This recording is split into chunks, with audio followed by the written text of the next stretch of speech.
Anda kembali menyaksikan Kompas Malam, Saudara. Menjelang laga melawan Tiongkok di putaran ketiga kualifikasi Piala Dunia Zona Asia, Timnas Indonesia menggelar latihan tertutup Selasa malam. Latihan Timnas Indonesia digelar di Stadion Madia Senayan Selasa malam. Namun awak media tak diperkenankan untuk meliput. Sesi latihan yang digelar tertutup itu rencananya akan diisi materi taktik permainan. Latihan tertutup juga dilakukan Tiongkok. Mereka hanya memberikan kesempatan kepada media Tiongkok yang datang ke Jakarta untuk meliput. Indonesia dan Tiongkok sedang bersaing ketat di grup C. Keduanya masih memiliki peluang untuk lolos ke putaran 4 kualifikasi Piala Dunia 2026 Zona Asia. Untuk sementara, Indonesia berada di posisi 4 klasemen grup C dengan 9 poin dan Tiongkok menjadi juru kunci dengan 6 angka.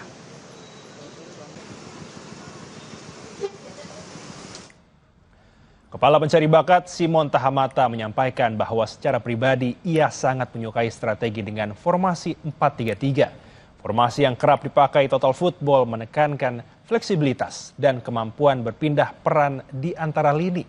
Sementara dalam melakukan scouting ada beberapa kriteria pemain yang Simon cari. Di antaranya memiliki kekuatan kaki sama bagusnya antara kiri dan kanan dan mentalitas pemenang. Saya suka 4-3-3 sistem. Kiri luar, kiri kanan, striker, 3 midfielders and 4 defense goalkeeper. I want to select players who can use his both feet, technical very good, mentally have to be a winner. Everything what a professional player needs.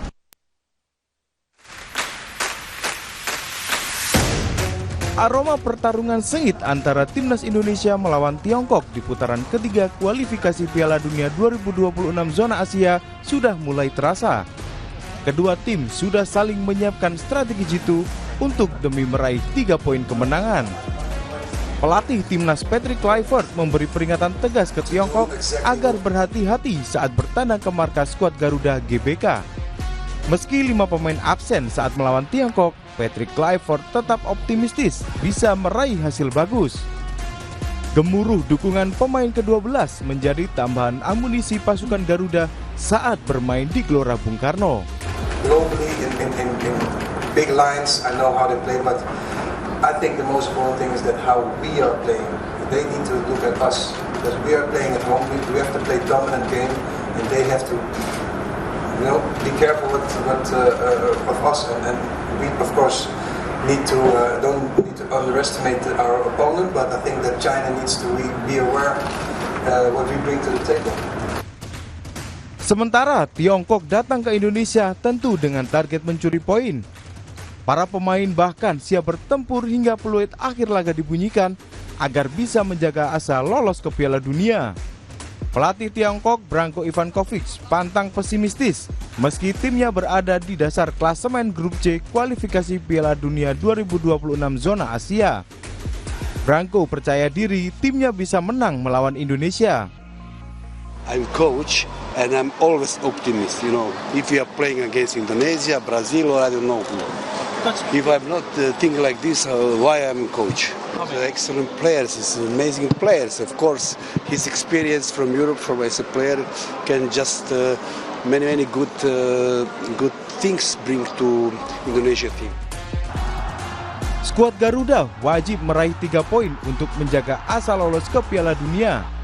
Jai Ijes dan kolega harus melupakan kekalahan 1-2 saat pertemuan pertama di Qingdao pada Oktober 2024 lalu. Tim Liputan, Kompas TV.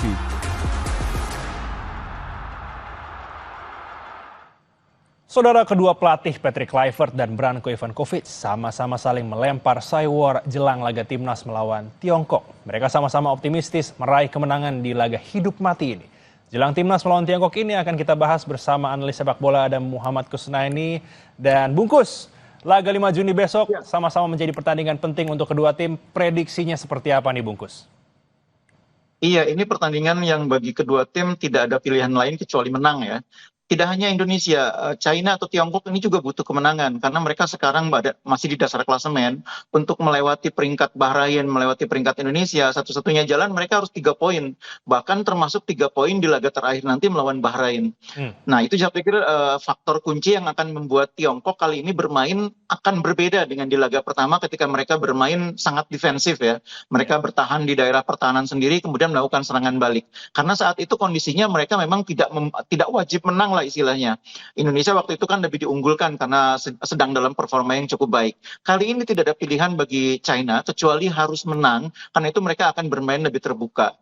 Nah ini sebetulnya agak menguntungkan kalau China bermain lebih terbuka ya. Karena timnas kita ini ada kecenderungan kalau menghadapi lawan yang bermain sangat defensif, yang menunggu di area pertahanan sekitar 30 meter, kadang-kadang kita mudah frustrasi gitu loh. Kesulitan membongkar pertahanan, kemudian agak lalai, kecolongan.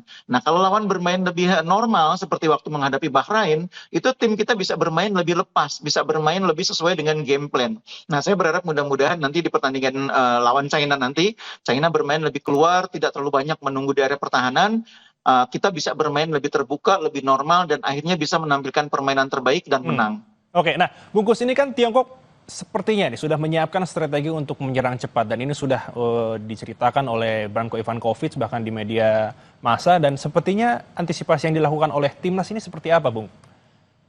Iya, nomor satu saya pikir pemain kita harus betul-betul fokus, tidak boleh kecolongan lagi seperti di pertemuan pertama ya. Karena di pertemuan pertama itu sebetulnya kita secara permainan cukup bagus, menguasai permainan, mendominasi possession ball, tapi kecolongan oleh serangan balik. Kali ini saya berharap para pelatih dan pemain sudah belajar dari situasi pertandingan pertama, di mana mereka berkali-kali bisa dieksploitasi pertahanannya saat lawan melakukan serangan balik. Kali ini jangan sampai terjadi lagi. Karena itu kuncinya menurut saya, kualitas dan kerjasama di lapangan tengah itu harus jauh lebih baik. Keseimbangan antara pertahanan dan menyerang itu harus sangat baik. Dan itu membutuhkan pemain-pemain yang punya kematangan di lapangan tengah. Makanya saya berharap duet Tom Haye bersama dengan Joy Pelupesi yang sudah bermain sangat baik waktu lawan Bahrain itu dipertahankan. Jadi kalau Coach Clifford bermain dengan formasi 3-4-3, maka double pivotnya itu Tom Haye bersama dengan Joy Pelupesi. Nah, kalau Coach Clifford mengubah permainan menjadi 4-3-3, saya berharap tetap ada Joy Pelupesi, Tom Haye, dan satu lagi Ricky Kambuaya. Jadi nanti tergantung bagaimana Coach Clifford meramu susunan pemain. Apakah 3-4-3 lagi seperti lawan Bahrain, atau menjadi 4-3-3 seperti pertandingan sebelumnya lawan Australia. Nah, Bungkus, ini kan kita tahu bahwa Indonesia tidak diperkuat oleh 5 pemain termasuk Martin Paes. Tadi Bungkus sendiri mungkin mengatakan bahwa lini tengah ini harus kuat dan tentu kita juga harus menyiapkan pengganti Martin Paes yang siap dengan serangan-serangan dari Tiongkok. Kira-kira siapa yang paling pas menggantikan peran dari Martin Paes ini? Kalau di posisi penjaga gawang saya sama sekali tidak khawatir ya. Kita punya penjaga gawang yang tidak kalah berkualitas. Ada Audero yang punya pengalaman sangat panjang di Liga Italia. Bahkan pemain-pemain yang lokal yang menjadi alternatif di posisi di bawah Mistar itu juga cukup baik. Kualitasnya, pengalamannya cukup banyak. Ada Hernando, ada Nadeo, ada Reza yang kualitasnya mungkin masih di bawah Audero tapi tidak terlalu jauh. Jadi kalau posisi kiper saya tidak terlalu khawatir. Yang saya khawatir itu justru di lini depan karena kita kehilangan 2 pemain sekaligus. Kita kehilangan Orat Mangun di sisi kiri, kita kehilangan Marcelino di sisi kanan. Sehingga kali ini Ole akan bermain dengan 2 pemain yang ada di sisi kiri dan kanan yang dua-duanya bukan merupakan pilihan yang biasa dimainkan di laga sebelumnya. Oke. Berarti masih pede tuh dengan backupnya dari Ole Romeni, Bungkus. Kalau Ole nggak perlu backup karena dia bisa main ya. Nah, mungkin persoalannya siapa yang menggantikan nanti Orat Mangun? Siapa yang menggantikan Marcelino? Dugaan saya yang menggantikan Marcelino adalah Egy. Karena Egy ini kan termasuk pemain yang konsisten penampilannya di Liga 1. Di timnas senior, Egy juga termasuk pemain yang konsisten dalam membantu mencetak gol. 9 gol dari 31 pertandingan itu artinya dia pemain lokal termasuk yang paling produktif. Nah, yang menarik adalah siapa yang akan menggantikan peran Orat Mangun. Kita punya beberapa alternatif. Kita pernah mencoba Dean James ya di pertandingan waktu lawan Australia. Kita juga punya Rafa Strijk yang sebelum ini juga sering dimainkan di posisi agak ke kiri. Nah, tapi kita juga punya alternatif sekarang Lili Pali. Posisi dia di Borneo itu kurang lebih sama dengan posisi Orat Mangun kalau main di timnas Indonesia. Jadi salah satu alasan pemanggilan Lili Pali kalau menurut saya salah satunya adalah untuk menjadi alternatif bagi perannya Orat Mangun. Masalahnya apakah Lili Pali kondisinya cukup bugar karena dia ini kan belum terlalu lama pulih dari cedera ya. Betul. Waktu Liga juga dia main bermain cuma di 2 laga terakhir sebelum akhir musim. Sehingga memang kita harus melihat kembali apakah cukup bugar untuk main 90 menit. Tapi kalau kondisinya bagus, Lillipali ini bisa menjadi alternatif yang bagus di posisi kiri. Di kanan Egy, di kiri Lillipali, di tengahnya atau sebagai ujung tombak ada Ole Romeni. Itu akan menjadi kombinasi yang cukup kuat. Oke, baik. Nah, Bungkus, ini kan kita tahu bahwa kedua pelatih ini saling melakukan cywar. Ini sebenarnya apa sih yang membuat mereka itu optimistis bisa menang dari dua belah pihak ini? Kalau China, saya pikir bukan masalah optimistis. Memang mereka wajib menang, sehingga pernyataan pelatihnya itu lebih merupakan upaya untuk memotivasi para pemain. Dan saya pikir pemain-pemain China, ofisial China juga tahu bahwa di GBK kita akan menjadi tim yang berbeda. Dengan dukungan lebih dari 70.000 penonton, kita terbukti sudah bisa membuat Bahrain ini kesulitan waktu terakhir bertemu di Jakarta ya. Jadi tim China juga menyadari bahwa pertandingan di GBK kali ini jauh lebih berat dibanding ketika mereka menjamu Indonesia di Qingdao ya. Betul. Dan karena itulah menurut saya berusaha pelatihnya ini memotivasi para pemain supaya optimis, supaya tidak gentar menghadapi tekanan publik GBK. Nah justru menurut saya dari sisi Indonesia, Clifford memang pada dasarnya layak optimis karena permainan Indonesia di pertandingan sebelumnya lawan Bahrain itu sudah jauh meningkat dibanding laga sebelumnya lawan Australia.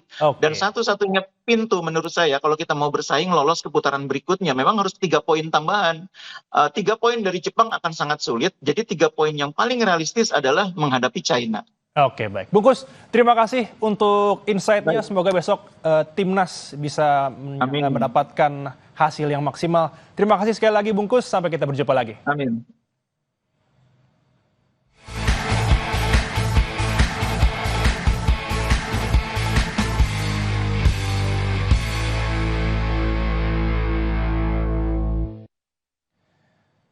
Saudara, pihak imigrasi Bandara Soekarno-Hatta menggagalkan 719 orang yang hendak berangkat haji secara ilegal. Informasinya usai jeda.